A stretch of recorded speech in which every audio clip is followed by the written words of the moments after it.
DKA क्या होता है? Diabetic ketoacidosis. डायबिटिक कीटोएसिडोसिस एक बहुत ही मेजर इमरजेंसी है बॉडी में, जो इंसुलिन के प्रोडक्शन में सीरियस कमी आने से या इंसुलिन ना बनने से शरीर में होने लगती है।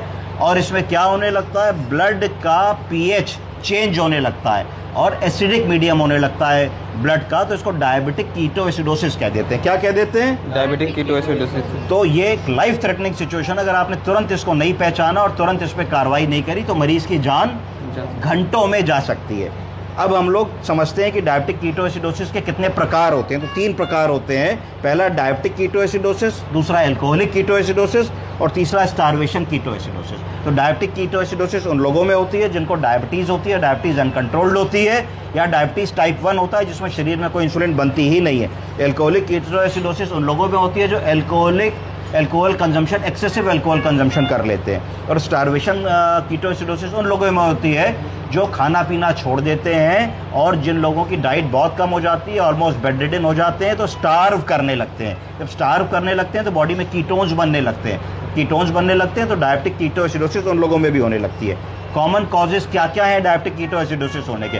पहला कॉमन कॉज है इंसुलिन डेफिशिएंसी, जैसे कि डायबिटीज़ मेलाइटस के मरीजों में होता है कि इंसुलिन नहीं बनती और कभी कभी इंसुलिन लेना बंद कर देते हैं, भूल जाते हैं, कहते हैं पेन खत्म हो गया था, कहते हैं हम आयुर्वेदिक दवा पे आ गए थे, जो भी कह सकते हो, तो वो एक मेजर कॉम्प्लिकेशन होता है। दूसरा इन्फेक्शन, तीसरा स्ट्रेस, चौथा मेजर इलनेस। तो 3 चीज़ें भी हमेशा ध्यान रखनी है। चौथा एक्सेसिव एल्कोहल इंटेक। पांचवा प्रोलॉन्ग फास्टिंग या मेल न्यूट्रिशन, की पता लगा कि हमने लंबा व्रत रख लिया और मेल न्यूट्रिशन हुआ, हम अच्छा खाना ही नहीं खा रहे हैं, हमारे घर में हरी पत्तेदार सब्जियां ही नहीं आ रही हैं, हम खाली दाल और चावल और खिचड़ी पे ही अपना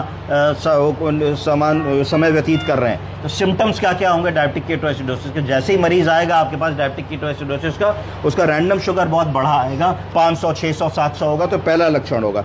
मरीज बताएगा कि साहब बहुत प्यास लग रही है और बार बार घड़ी 15-15 मिनट में पेशाब जाना पड़ रहा है, नौजिया लग रहा है, वॉमिटिंग लग रही है और पेट में दर्द हो रहा है, क्रैम्प्स आ रहे हैं, ये लक्षण बताएगा। फिर बताएगा जब पेशाब जाते हैं तो पेशाब में फ्रूटी स्मेल आती है। क्या आती है?